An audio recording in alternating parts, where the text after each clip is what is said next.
This is why Elon Musk plans to take Twitter private. What approach you plan to take at Twitter as a private company? Yeah, so um, SpaceX, I think, operates in the best of both worlds, where stock and options are issued to everyone, but we don't have all the challenges of being a publicly traded company where the stock can be up and down from one day to the next and be quite a distraction, and where one is at the mercy of short sellers and class action lawsuits, and just generally, it's like being in the stockade, public stockade, and they just throw tomatoes at you all day.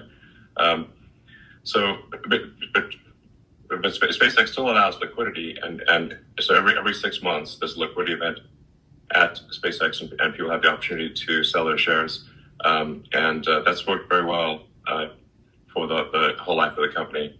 So I think something like that would make sense at Twitter. So it'd still be stock and options and everything, and there'd just be liquidity events twice a year.